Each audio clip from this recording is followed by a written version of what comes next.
Jodelle, did you want to share the story about meeting John Barrowman in London? Because I saw you. I was at London and yeah. Well, I didn't meet John Barrowman in London. I met John Barrowman at the Saturn Awards. Oh, okay. Yeah. So I went to the Saturn Awards. I was nominated and I was presenting an award, and John Barrowman was hosting it, and I pretty much died. Fangirling in front of everyone. This is great. I wore my TARDIS dress. It's like this fancy poofy TARDIS dress, and I was like, I am gonna wear this, first of all because I love it, and second because I know that if I meet John Barrowman, he is going to love it. And I went backstage to present the award, and he turned around, he was like, I love your dress, and he gave me a hug. I didn't even have to ask, that's all I wanted was a hug from John Barrowman, and he just came and hugged me, and I was like, yep. So that happened. That's hilarious.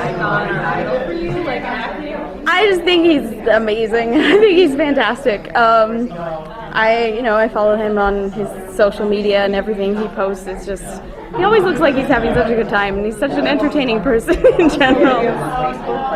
Yeah, he's so great, and he's so fantastic when he meets fans, and I just think that's really great, because a lot of people, when they get famous, they they don't really care so much, and you can tell that every time he meets someone, he's like really excited to meet almost as excited as they are to meet him. So anyway, best day ever.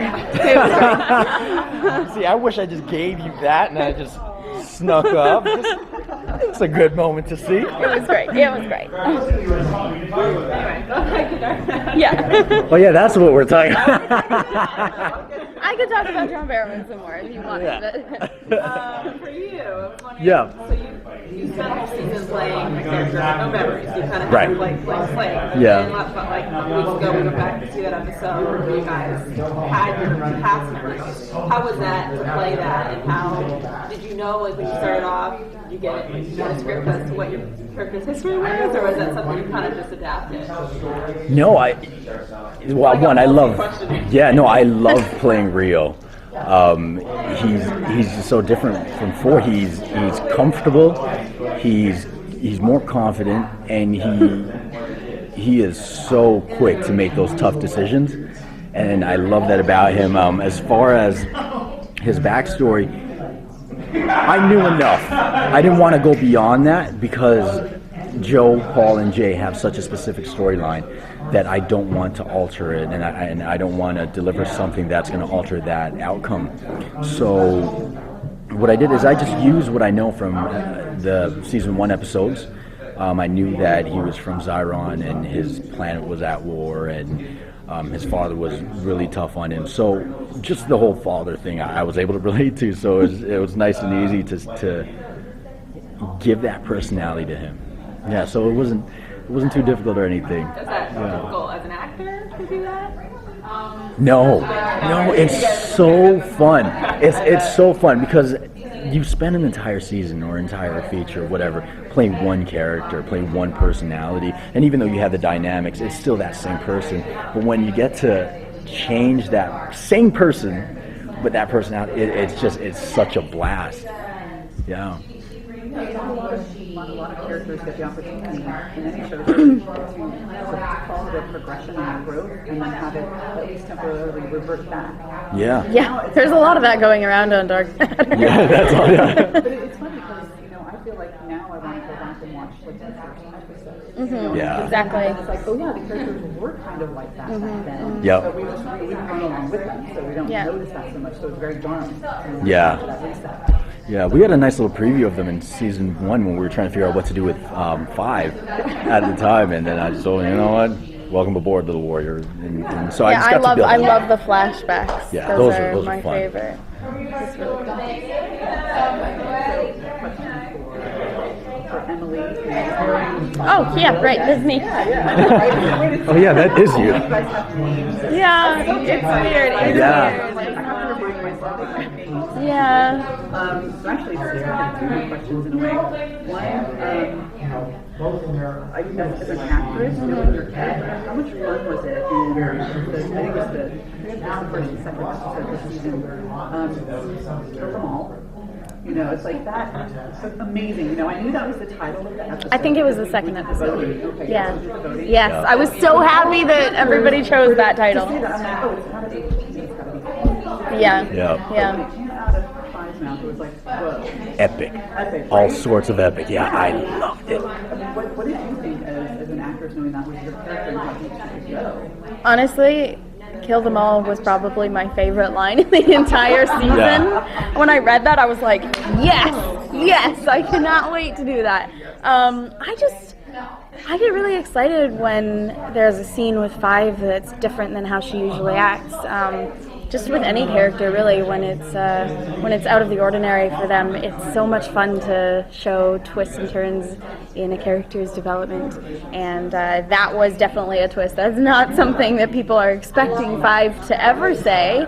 And but she's very protective of her crew, and if somebody is trying to hurt them, then you know that's I guess Kill that's them all. what she does.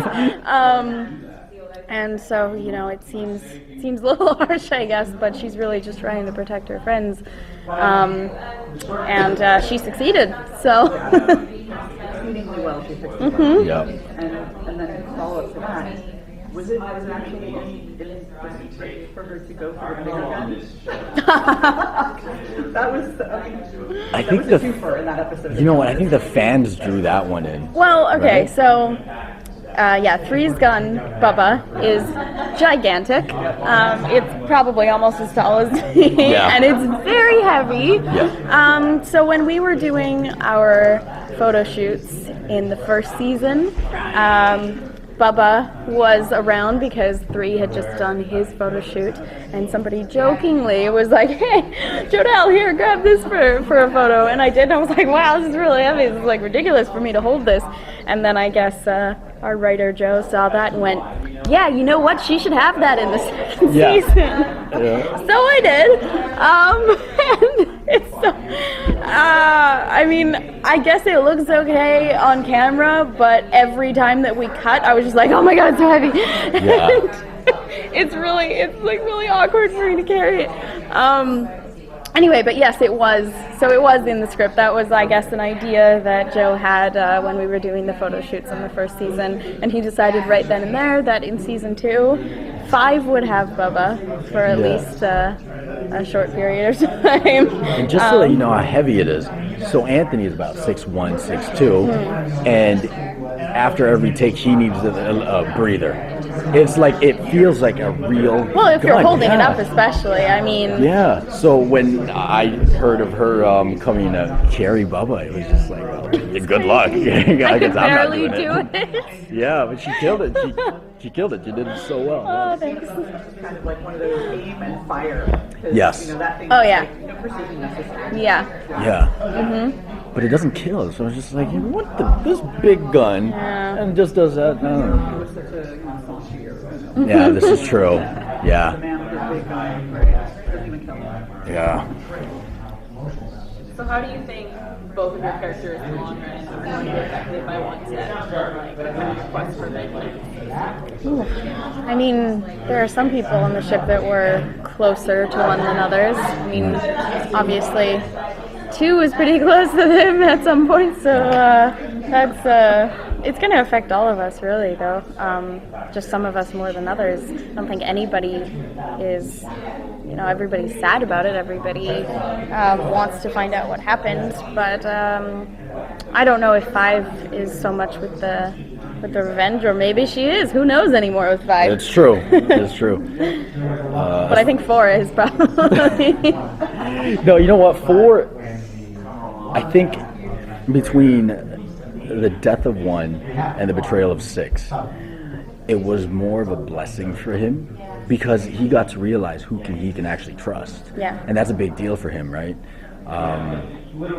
Waking up in jail and seeing that 2 and 3 were in there with him. That's he knew, okay, cool, I can trust those 2. And as far as 5, everyone, we all love her. We will go to the death for her. And the android, how can you not love the android? You know what I mean? So yeah, so those 2 occurrences, as terrible as they were, they were a blessing for him. Yeah. But with that loss, we gained a few new crew members, and they've been awesome so far. People loving them, so it's been great. Yeah. Are you get some more sword fighting? Yeah. Always. It was a little short-lived after, Clive came in and just said, we're wasting time, gotta go. Yeah. Bubba is so much more efficient. Yeah, I got to say, 3 is right. He said in the first season, we had that little debate between sword and gun, and after that Bubba scene, I was like, okay, yeah, maybe the gun is a bit better. But the sword has been quite absent. Like the last episode, he was all gun, no sword. So we will see more sword fighting, but I think he's realized the efficiency of the gun. I think so. We don't want to lose that skill. Yes, no. It's too much fun too. I would fight for the sword. Yeah. And then the choreography and everything, that's a skill too. Yeah. It's super fun to play. Yeah. Well, since we're talking about the sword, so your character's Japanese, Yeah. and you are not Japanese. Right. So, speaking as somebody who is Japanese, like Yeah. when you finally see a character that does potentially represent the culture, and then you see a sword, it like you kind of get the mixed emotions of what is this material about to be? So, Yeah. like, what was your approach to playing that culture, and to like maybe avoid teetering into like Right. uncomfortable, outdated imagery? Well, when I first got the part for I actually had like a samurai bun. And they didn't want to do like the cliches, right? And I totally agreed. So I was like, okay, cool, let's just shave it all off. As far as the culture, it's something that I've always respected because of their approach to so many things, especially honor. And playing a Japanese influenced character, it's been quite the ride, and he's not actually like Japanese, even though like it's heavily Japanese influence. Because I spoke to Joe about this, and I was like, "Look, how are we playing this?" And he was like, "You know what? One, it's the future, so and two, it's sci-fi, so there's a much more diverse culture, and that's something I think our show does so well, and we tackle diversity so well between the women characters that we have who are so strong, and they don't clash with each other. They actually work as a team. I think we fight that cliche nicely. I think with Six playing such a diplomatic person, we tackle that nicely, and with the whole, like the fact that we even have an Asian as a lead role in the TV series, I think that's so important. Two. What's that? We have two, yes, exactly. One is a woman, so it's like we have such a diverse show, and I think we tackle that issue so well. Yeah. That's true. The future, like you said, it's not even about I'm a fan of Japanese culture. Yeah. It's like really to show the Kemi and that whole thing. Yeah. So I know he would bring it. He has the respect for it. Obviously. Absolutely. Oh, he absolutely does. Yeah. So I was curious about that too, but I think he's done it well because your instinct is to go, oh, that's what it means. But there's just a subtle variation in it that it does feel like it's been diluted through time. Yeah, I don't think they ever say specifically. Yeah. They No. really don't, you know? His name is Dio. That imagery of it, you know. But I think The Japanese name. So like the character is Japanese. There's no reason for you to have a Japanese name if it's not a Japanese character.